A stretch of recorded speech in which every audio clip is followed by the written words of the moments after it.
6:37, welcome back to Good Day Columbia. And it played out almost like a broken record. A team they should have beat nearly hands down, but in the end the score was much closer than comfortable.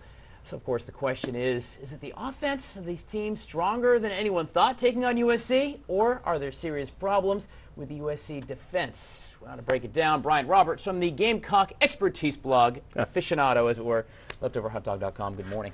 Good to be here, Tyler. So, man, 2 weeks in a row, we're playing Central Florida and then Kentucky. Both teams should have been a much different score. Now, granted, they won. But it wasn't like it wasn't close. Hard to complain about winning. And actually going back to Vandy, too. Carolina's had these big leads, and then through whatever reason, be it a little lapse in pass defense, mistakes in the special teams, turning the ball over, 2 and 3 score leads have kind of evaporated, where you're looking around and you're like, well, we were up 21-0, and now it's 27-21 in the fourth quarter, and you know what's going on. Well, I mean, so what's happening? I mean, the same kind of deal. You've got a good lead. It ends up very poor. So, but the offense is working because you're scoring, 30 points. You're what is it, over 100 or 400 yards? They're advancing the ball, so the offense is doing its job. Absolutely, and then that's one of the things that with this kind of the whole, what's going on with the defense, what's going on with Clowney. Lost in all this is Connor Shaw was 17 of 20. That's 85% of his passes, which is just about unheard of.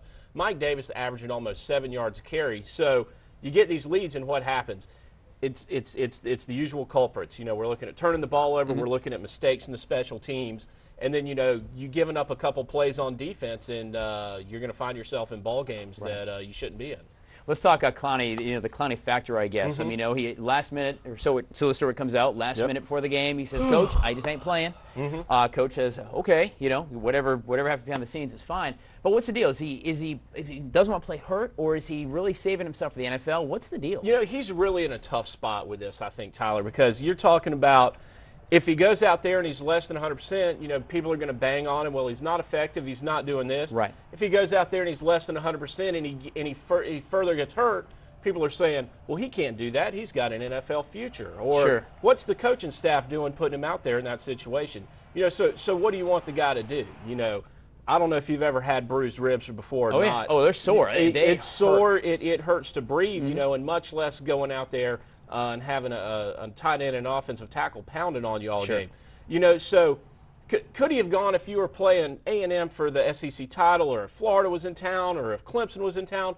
Probably. But with this stretch run coming up, you need to pack your defense whenever you go on the road in the Southeastern Conference.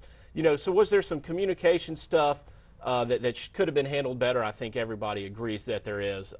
But to say, Clowney's quit on his team and he's a bad teammate, I don't think any of that's true. I think he wants to get out there. I think he wants to play. I just think it's kind of been a frustrating early part of the season. But he's still very effective there. The NFL guys know exactly what's going on.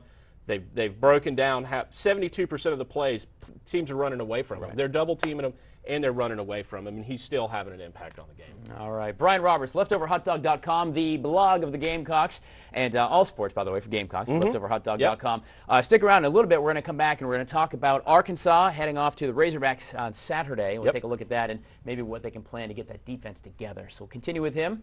But 6:53, continuing on with Bryant Roberts from the blog, theleftoverhotdog.com, talking Gamecocks. All right, well, maybe a weak performance, so to speak, still WCW on Saturday. Headed to Fayetteville, and this game actually may be a bit of a struggle in the series against the Razorbacks. USC is not necessarily winning series. No, since they both came into the conference together back in 1992, Arkansas has definitely had the upper hand in this rivalry, especially on the road. It's been 2005 since the Gamecocks have been able to get a W in the state of Arkansas. Really? Yep.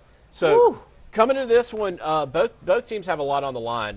Brett Bielema, first-year coach at Arkansas, came in, started out 3-0, dropped a game to Rutgers they should have won. Played Texas A&M close, didn't get a win. Went to Gainesville last week and got beat by Florida. Carolina. They're not. I mean, they're 0-2 in the SEC. Correct. Right. They're 0-2 in the SEC, but they're really kind of fighting for their season. They need something good to happen to them. They beat a ranked team like Carolina, that can give them some positive momentum. Obviously, they're trying to make a bowl and make a good impression. Carolina, on the other hand, having already lost to Georgia, they can't afford another SEC loss if they want to get to Atlanta.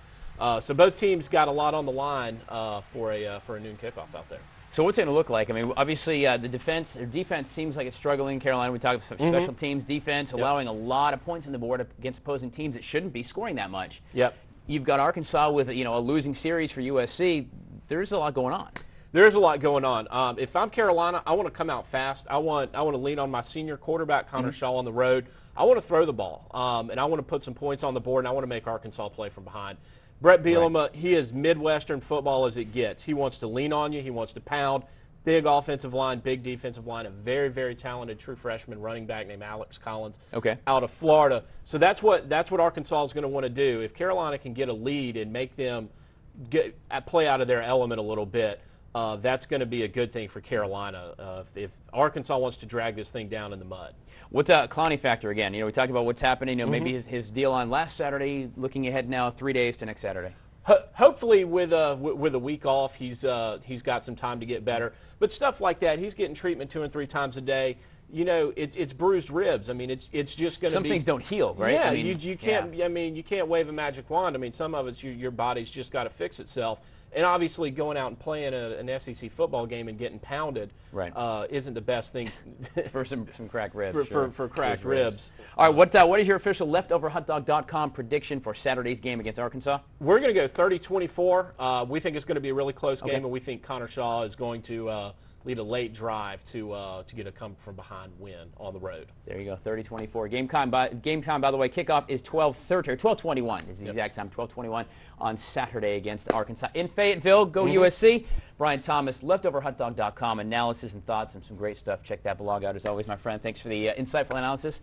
We'll see you in 7 days. We appreciate the time. You got it, man. Stick around. We got a lot more Good Day Columbia on the way. In fact, we're going to be cooking before too long. Brand new segment called The Weekend Chef. It's coming up in about 20. Stay with us.